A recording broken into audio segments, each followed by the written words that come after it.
Sa nalalapit naman pong ikalimang State of the Nation Address ni Pangulong Ferdinand R. Marcos Jr., balikan po natin kung gaano tinutukan ng Pangulo ang sektor ng edukasyon sa Pilipinas nitong nakalipas na taon, na umukit naman ang kasaysayan sa tala ng Pilipinas. May report si Julian Buna.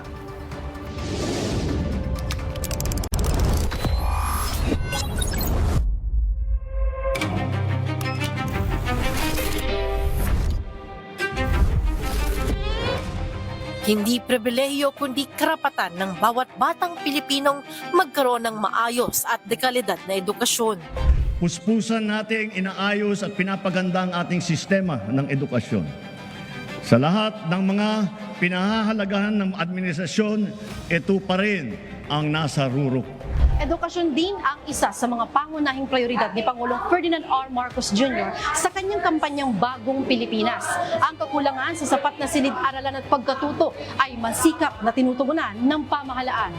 Ngayong 2026, isang makasaysayang hakbang ang inukit ni Pangulong Ferdinand R. Marcos Jr. sa tala ng Pilipinas matapos niyang lagdaan ng 1.3 trillion pesos na alokasyon para sa sektor ng edukasyon, which translates to 4.1% of GDP. This is the first time ever in history that we will breach the 4% international benchmark.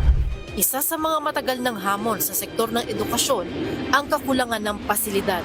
Kaya naman naglaan ng 17.27 billion pesos para sa pagpapatayo ng halos 5,000 silid-aralan sa bansa. Patuloy din ang rehabilitasyon, pagpapaganda at modernisasyon ng mga eskwelahan at learning facilities sa 25,000 silid-aralan sa mga pampublikong paaralan. Bago magbukas ang klase ngayong taon, mahigit 10,000 ang kinabitan ng CCTV para sa seguridad ng mga paaralan. Halos 13,000 silid-aralan naman ang mayroon ng reading notes para maisulong ang culture of reading. President Bongbong Marcos really values learning among our children, our Filipino children, and yung pag-promote din ng love for reading. Kaya nga po may mga storybooks din na kasama. I think it's also still part of the whole of government initiative to address the learning poverty, the learning crisis. ito ang San Francisco National High School sa Bago Bantay, Quezon City. Isang magandang halimbawa ng mabilis na pag-aksyon ng Pangulo pagdating sa usapin ng classroom infrastructure. Noong June 10, 2026, nang bisitahin ito ni Pangulong Ferdinand R. Marcos Jr. para tiyaking ligtas ang bagong gawang Dow Building at Henry C. Senior Hall. Taong 2025 nang matupok ng apoy ang two-story building ng San Francisco National High School bago ang pagbubukas ng klase. At dahil sa commitment ng Pangulo na mapalitan ito ng mas marami pang classrooms, ito na ngayon ang 4-story building na may 60 silid-aralan. Sa ating buting Pangulo, President Ferdinand Marcos Jr., maraming salamat po sa bagong gusali pong ito, sa bagong classroom po ng aming mga bata. One shift na po mga bata at alam po namin magkakaroon po ito ng positive impact po sa edukasyon. Kami kumpiyansa nagaganda po ang kalidad ng learning o pagkatuto ng mga bata dito. Napakita natin na kaya pala with political will ni Presidente at pagtutulungan ng mga ahensya. Patuloy din ang modernisasyon sa mga kolehiyo at pamantasan. Isa sa mapapalad na naisaayos ang West Visayas State University College of Law. That is why we continue to improve the field by investing in education and institutional reform. The progress of our nation begins with the empowerment of its people. Pinapalakas din ng pamahalaan ang higher education at binibigyang oportunidad ang mga mag-aaral sa kolehiyo. Matapos ang 9 na taon sa kauna-unahang pagkakataon, mula nang maisabatas noong 2017, napondohan na ang Universal Access to Quality Tertiary Education Act. Mas maraming kabataan ang nakakapag-aral ng libre o mas abot kaya sa state universities and colleges at local universities and colleges. Nabigyan din ng scholarship ang higit 2.2 milyong estudyante.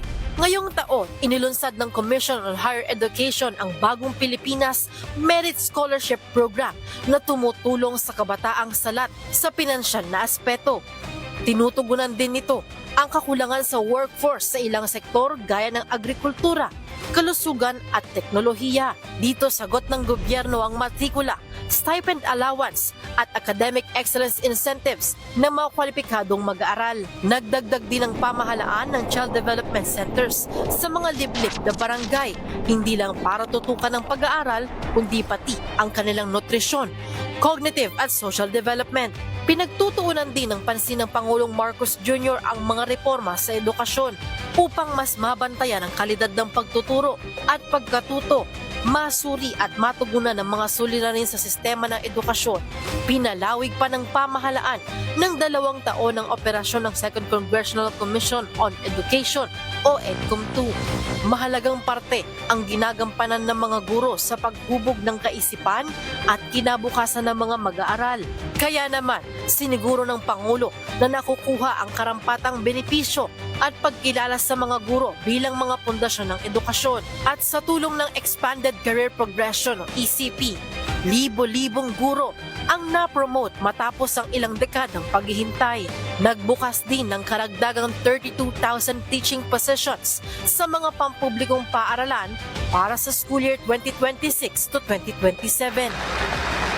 That is why our responsibility as a government is to stand beside you, making your profession more sustainable, more dignified, and more rewarding.